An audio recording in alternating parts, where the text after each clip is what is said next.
व्याकरण स्टार्ट कर रहे हैं। ये सभी परीक्षाओं के लिए महत्वपूर्ण है। तो इसमें आज हम पढ़ेंगे संज्ञा।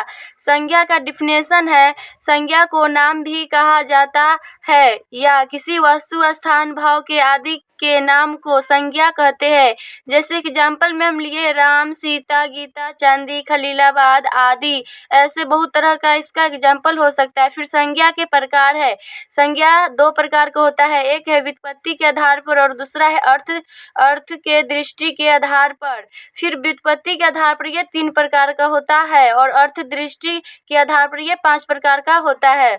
तो ये लिखे एक में है व्युत्पत्ति के आधार पर जो कि 3 प्रकार का होता है, सो लिखे एक में है रूढ़ शब्द। रूढ़ शब्द का एग्जाम्पल है कृष्ण, यमुना, पावल। 2 में है यौगिक। यौगिक शब्द का एग्जाम्पल है पनघट, पाठशाला, विद्यालय।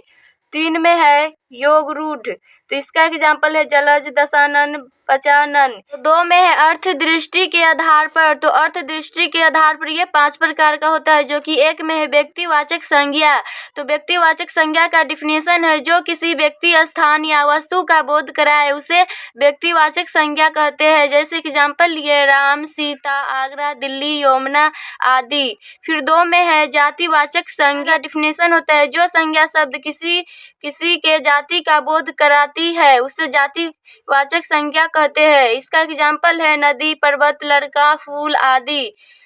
3 में है द्रव्यवाचक संज्ञा। तो द्रव्यवाचक संज्ञा का डिफिनेशन है, जो संज्ञा सामग्री पदार्थ का बोध कराती है उसे द्रव्यवाचक संज्ञा कहते हैं, जिससे वह बनी है। तो एग्जाम्पल है इसका सोना, चांदी, लोहा, ऑक्सीजन, तेल, दूध आदि। 4 है समूहवाचक संज्ञा। तो समूहवाचक संज्ञा का डिफिनेशन होता है, जो संज्ञा शब्द किसी एक व्यक्ति का वाचक न होकर समुदाय का बोध कराए समूहवाचक संज्ञा कहलाते हैं।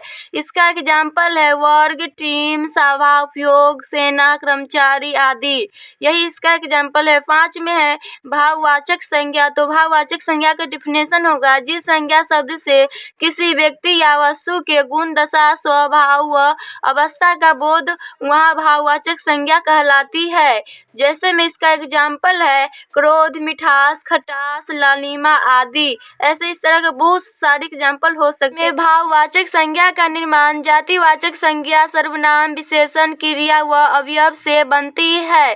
तो यह है उपसर्ग। तो उपसर्ग होता है शब्द के आगे लगता है और प्रत्यय होता है शब्द के पीछे। तो ये हम दूसरे क्लास में पढ़ेंगे, पर इसमें इसका थोड़ा सा यूज है। तो ये हम लिखे, तो ये है ये आओ, त्व, पन, ई, ता, हट आदि प्रत्यय जोड़कर बनाए जाते हैं। तो इसका एग्जाम्पल है ये पुरुष है, तो इससे बना है पुरुष तत्व। तो ये पुरुष में उपसर्ग ये है त्व, तो उपसर्ग इसमें लगाए तो ये बन गया पुरुष तत्व। फिर नारी है, तो नारी में फिर उपसर्ग है त्व, तो ये नारीत्व हो गया। फिर गुरु में है उपसर्गीय त्व लगाए तो ये गुरुत्व हो जाएगा। फिर अपना है, तो अपना में त्व लगाए है, जो कि ये उपसर्ग है, तो अपनत्व हो जाएगा। मम है, तो फिर ममतव हो जाएगा, इसमें उपसर्ग हो जाएगा त्व। फिर निज है, उपसर्ग हो जाएगा त्व। फिर क्रिया है, इसमें है इसका एग्जाम्पल है घबराना, तो इसमें घबराहट बना, ये प्रत्यय जोड़ के घबराहट बना है। फिर थकरा, तो इसमें हो जाएगा थकान, जो कि इसमें प्रत्यय लगा है। फिर चढ़ना है, तो हो जाएगा चढ़री, तो इसमें भी प्रत्यय जोड़कर ये शब्द बना है। फिर दूर है, तो इसका हो जाएगा दूरी, इसमें भी प्रत्यय जोड़ा है। फिर निकट है, तो निकटता हो जाएगा, इसमें भी प्रत्यय जोड़ के निकटता शब्द बना है। इसमें संज्ञाओं के विशिष्ट प्रयोग, तो इसमें व्यक्तिवाचक संज्ञा का जातिवाचक संज्ञा के रूप में। तो यह है इसका, कभी 2 व्यक्तिवाचक संज्ञा का प्रयोग जातिवाचक संज्ञा के रूप में होता है। जैसे इसका एग्जाम्पल है, एक में आज के युग में जयचंदो की कमी नहीं है, तो इसमें हो जाएगा जयचंदो क्या है, इसमें जातिवाचक संज्ञा हो जाएगा।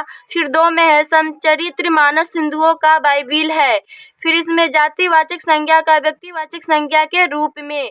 तो इसमें लिखे है कभी दो जातिवाचक संज्ञा का प्रयोग व्यक्तिवाचक संज्ञा के रूप में होता है। जैसे इसका एग्जाम्पल है, एक में गोस्वामी जी ने रामचरितमानस को स्थापना की। 2 में है यहाँ गोस्वामी जाति का नाम है, लेकिन रचना के आधार पर गोस्वामी तुलसीदास का बात कर रहा है, अतः यहाँ गोस्वामी व्यक्तिवाचक संज्ञा हो जाएगा। 3 में है पंडित जी भारत के प्रथम प्रधानमंत्री थे, तो इसका प्रयोग होगा व्यक्तिवाचक संज्ञा के रूप में।